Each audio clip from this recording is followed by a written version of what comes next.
mu ijambo ry'Imana abantu benshi bavuga ko itegeko ry'Imana litagikora. Nacyo gituma bene data uyu munsi bari hirya no hino nkuko natwe twari hirya no hino kandi twari nkabo, maze noneho umuntu wese n'igihe ciwe yumva uko kuri afata ingingo mu mutima.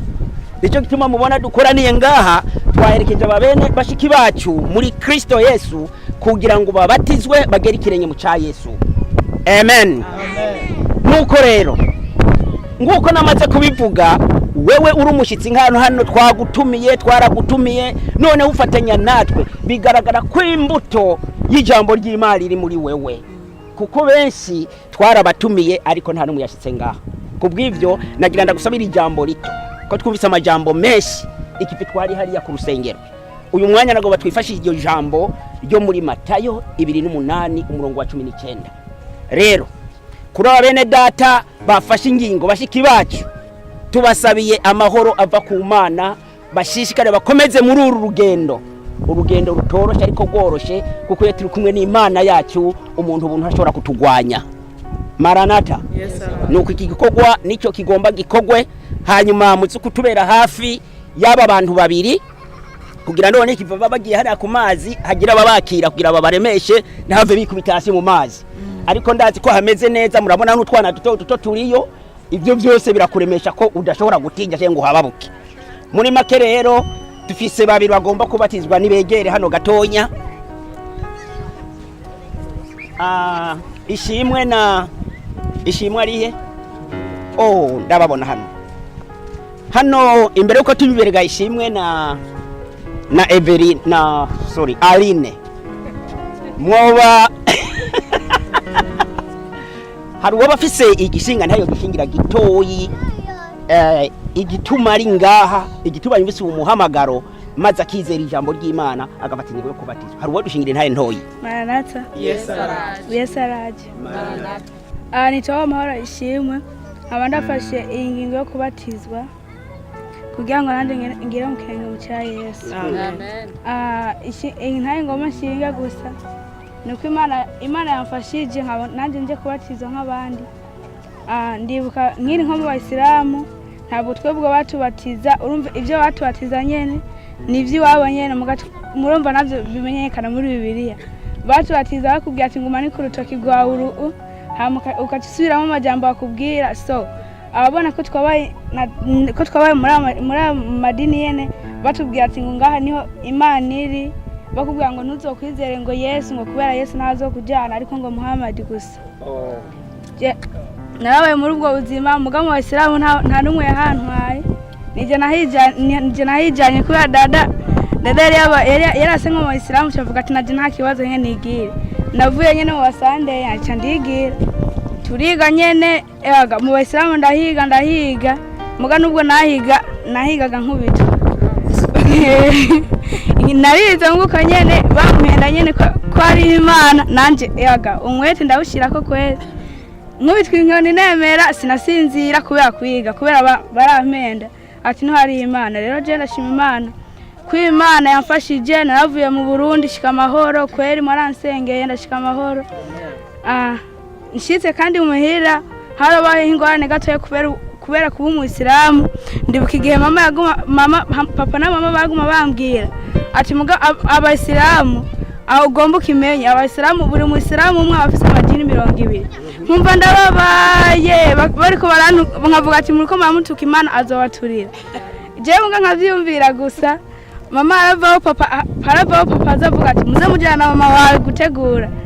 Ndababara hajya naraza mugabo sinashaka ko novugishwa n'umuntu numwe, kubera nyumbara ivyo bishetani nyene vyatuma nyene ntagomba no kuvugisha umuntu navyonzi nkababona baho dakweri kweri mbonye ko barategura nkabara nabi nyene nkayumvira nabi nyene mu mutima nkavuga ati ngano wasengera bakava muri amadini ariko nabo byashobotse Imana nayo ifise imipango yayo harageraho kweri ndashimira inge kwanda murara uyu muvyeyi kweri yarafashije kweri naragenda gutegura haraheraho kwanza ndamanje kwanza ntanuko navuga je naricara hanze gusaba agategura ntanuko navuga nta numwe naramutse ariko sinzi ukungene byangiyemo cyanangwa kuguba ndamuramutse umuvyeyi nawe cyarampanura avuga ati nyumva ari abayisilamu bafuma kwanza bumvira abavyeyi kwanza hama wowe nyumva ari abayisilamu kazabagendamo ukuze ndavyakira uko mugu kungane nubu n'icyumvira cyo gusura mu bayisilamu nta nicyo mfise amen yani ntangwe yogenda gusenga naciye numva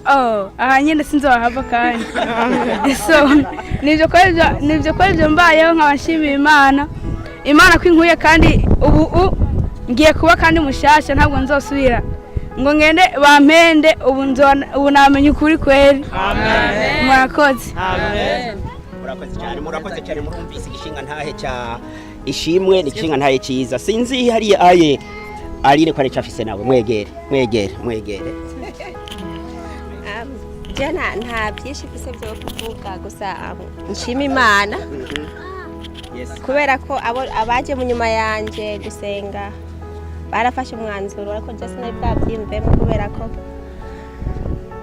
ntabwo nari bwabyimvemo ariko harageze igihe uko bukeye ko bwije nkiga amajambo y'Imana nkumva ko hariho ibintu bimwe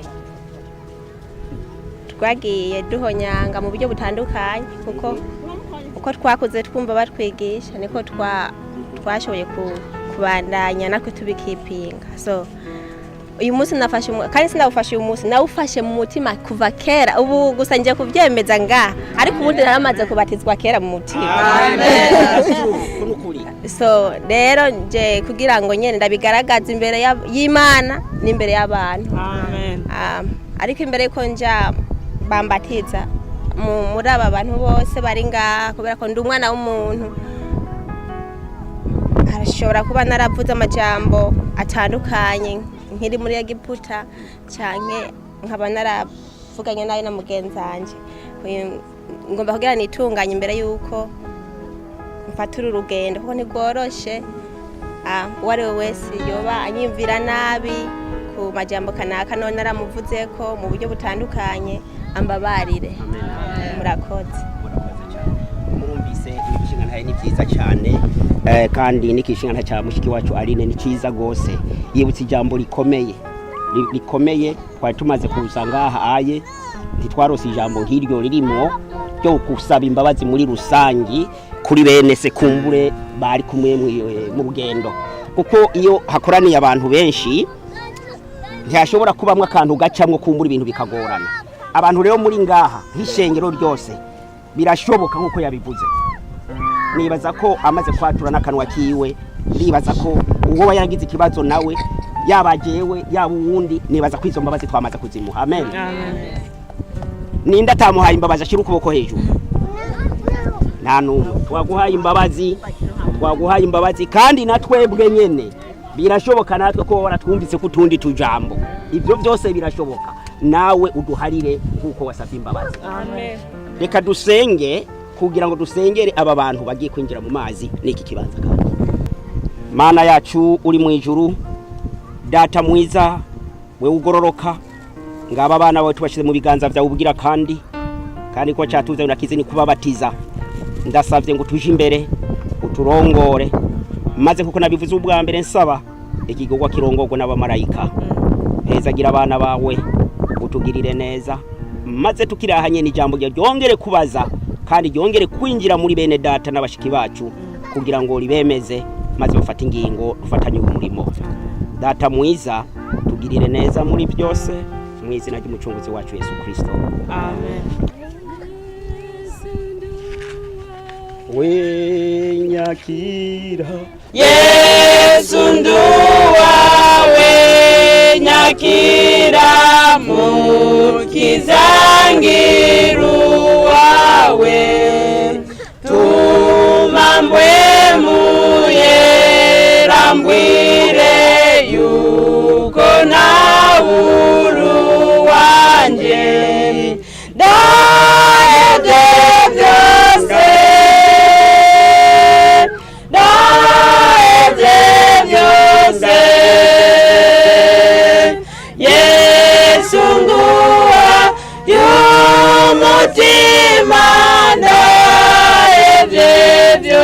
byose Yesu nduwawe ndakira mwami ndakwiyereye urukundo n'imbabazi ntibyazisha binzemo ndaheze byose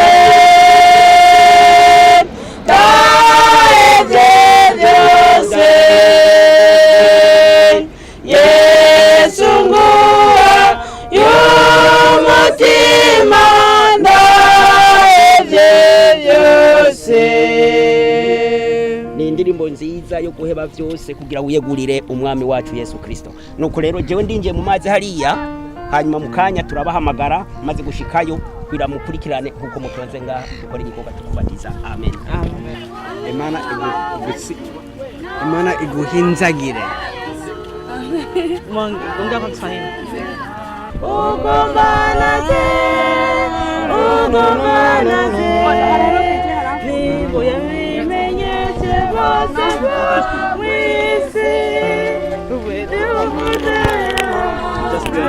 It'll be fine. When you speak loud enough. You want for those ones?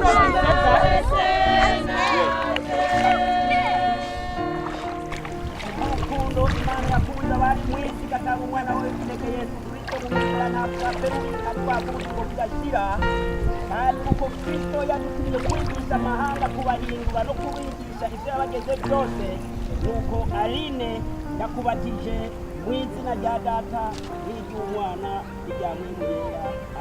Amen. Amen.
Yesu araje. Reka twitegurire iyo nzira. Ninde wundi yumva ashaka kubatizwa kakanya? Tumuhaye ikaze. Byovye igikundiro. Hamwe Imana yo kwibibanga ugafatira ingingo hano maze ukajyana natwe. Byo bari igikundiro rwose. Ariko atawe reka turangize. Dusenge Imana. Mwami Imana dawa twese uri mu ijuru. Aha turi ku kiyaga Yorodani. Hamwe Yohana yabatiririza. Maze abantu bakishika bava hirya no hino ngo bumve ubutumwa bongere bizere hanyuma babatizwe mu izina rya Yesu. Nuko ndagushimiye cyane kuri iki gikorwa wakoze maze ukumvisha ubwoko bwawe ko bakwiye kubatizwa ngo bagere ikirenge mu cya Yesu. Ngaha hantu twari Mana wahinduye ahera kuko wakorewe igikorwa cyawe.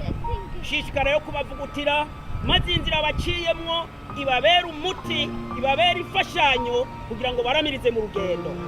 Urakoze dawe wa twese, urakoze kubw'ibi bikorwa ukoze, kandi ndakwinginze ushishikare kuganira n'imitima ya bene data n'abashiki bacu kugira ngo bagere ikirenge mu cya Yesu. Urakoze mwami mwiza, urakoze kuba dufashije, tubyambaje mu izina rya Yesu Kristo mwami mwiza wacu. Amen.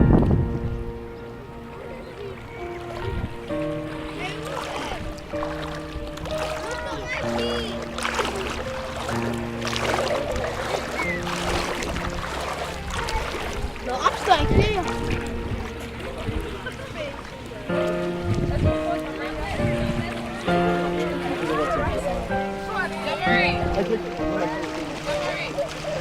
Thank you.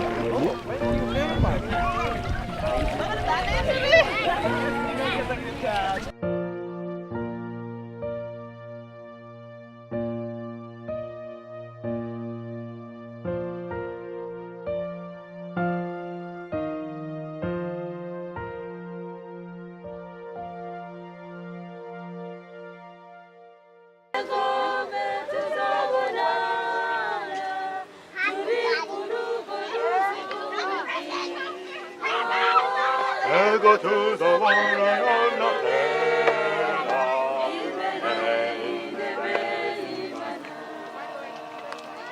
you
I can't wait.